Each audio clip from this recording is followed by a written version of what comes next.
वालेकुम। भोगाखाली में यहाँ पर मौजूद मेरे सभी मोहतरम बुजुर्गों, भाइयों और हमारे बीच में यहाँ पर महागठबंधन के प्रत्याशी मौलाना सऊद आलम साहब आपके बीच में हैं।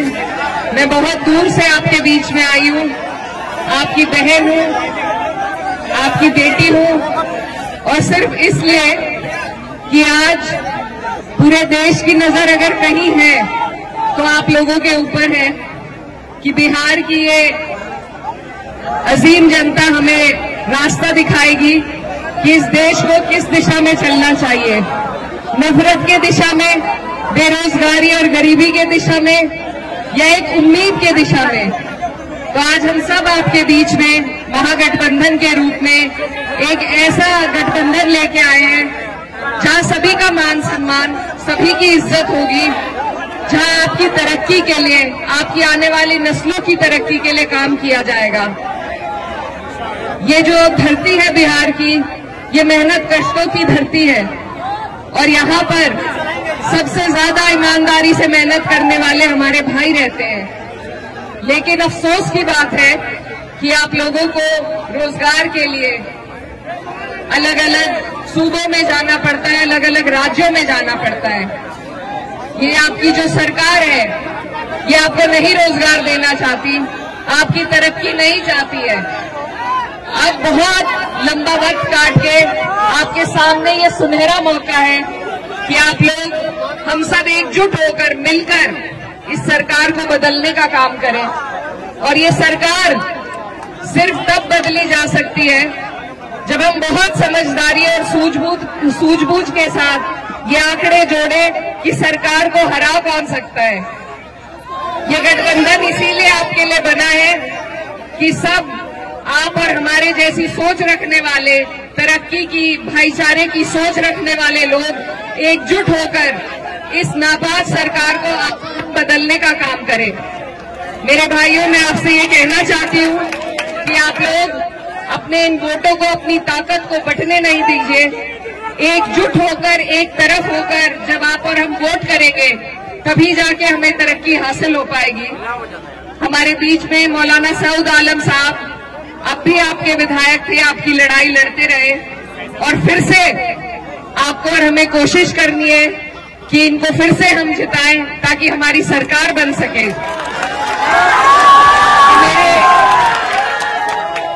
मौलाना सऊद के जो वालिद थे वो मेरी वालदा के साथ सांसद रहे, तो हमारा पुराना ताल्लुक है, पुराना रिश्ता है, और उसी के नाते आज मैं आपके बीच में ये गुहार लगाने आई हूँ कि इस सरकार से, ये जो डबल इंजन की नापाक सरकार है, इससे हम लड़ते हैं जब, इससे हमें लड़ना पड़ता है आपके मुद्दों पे, चाहे वो वक्फ का मुद्दा हो या आपकी तरक्की, आपकी बेहतराई के लिए, आपकी रोजगार के लिए कोई मुद्दा हो। जब हम लड़ते हैं तो आपकी और हमारी लड़ाई का फायदा उठाकर जो लोग जीत के इस सरकार में बैठे हैं, उन्होंने किस तरीके से आपको और हमें धोखा देने का काम किया, ये बात आपको जरूर याद रखनी है। ये एक सिस्टम के तहत आपके और हमारे इदारों को बिल्कुल खत्म करना चाहते हैं ताकि आप और हम तालीम से, रोजगार से, तरक्की से दूर हों। तो इन लोगों के इस इरादे को अगर हम फेल कर सकते हैं तो सिर्फ एक वोट की ताकत हमारे पास है और कोई लाठी डंडे की ताकत नहीं है। सिर्फ वोट की ताकत से आप चोट पहुंचा सकते हैं, और उसमें भी अगर हम अपने वोटों को बांट देंगे, अगर आपसी लड़ाई के चक्कर में हम इनको फिर जीतने देंगे, तो ये हमारी आने वाली नस्लें आपको और हमें कभी माफ नहीं कर पाएंगी। तो मैं बहुत दूर से आपके बीच में, हमारा उत्तर प्रदेश आपकी तरफ निगाहें टिकाए बैठा है कि बिहार से जो संदेश निकलेगा वो पूरे देश भर में सरकार को बदलने का काम करेगा। तो मेरे भाइयों, आपसे मेरी यही गुजारिश है बार बार कि सभी लोग, माननीय अखिलेश यादव जी, राहुल गांधी जी, तेजस्वी यादव जी, सभी लोग कोशिश कर रहे हैं, आपके बीच में आ रहे हैं।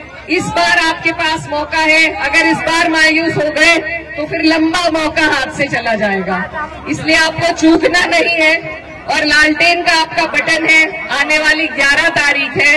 मैं आपकी बेटी, हमारे यहाँ बेटी बहन की बात कोई नहीं टालता, तो मैं उम्मीद करती हूँ कि बिहार की जनता भी पहली बार मुझे यहाँ आने पर मेरा मान सम्मान रखेगी, अपना प्यार देगी और हमारे भाई मौलाना सऊद आलम साहब को एक एक वोट देने का काम करेंगे।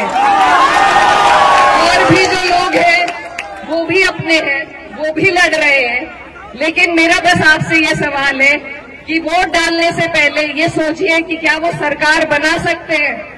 अगर वो सरकार के नजदीक पहुंचते हैं तो आप बेशक वोट उन्हें दे दीजिए, लेकिन वो नहीं पहुंचेंगे, उन्हें अगर वोट दिए जाएंगे, बटेंगे अगर हमारे वोट, तो सरकार फिर से भाजपा की बनेगी और इस बार भाजपा नीतीश जी को मुख्यमंत्री भी नहीं बनाएगी, इस बार वो खुद कब्जा लेगी। तो अब तक जो हालात थे वो बद से बदतर आपके हो जाएंगे, इसलिए आपको पहले ही अपनी सुरक्षा करनी है और उसका जरिया मैंने जैसा आपको बताया सिर्फ वोट का है आपके पास। इस बार आपको नहीं बैठना है, आपको एक एक वोट एकजुट होकर अपने प्रत्याशी लालटेन पर देने का काम करना है।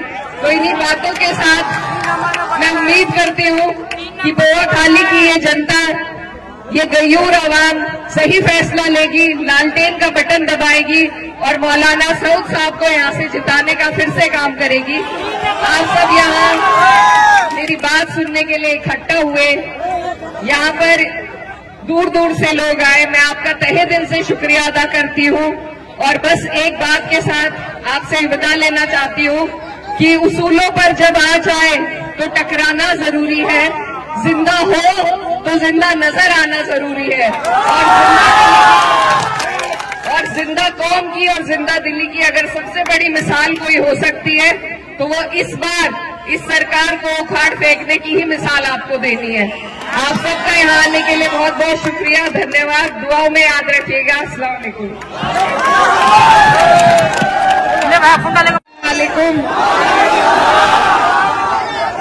बोआखाली में यहाँ पर मौजूद मेरे सभी मोहतरम बुजुर्गों, भाइयों और हमारे बीच में यहाँ पर महागठबंधन के प्रत्याशी मौलाना सऊद आलम साहब आपके बीच में हैं।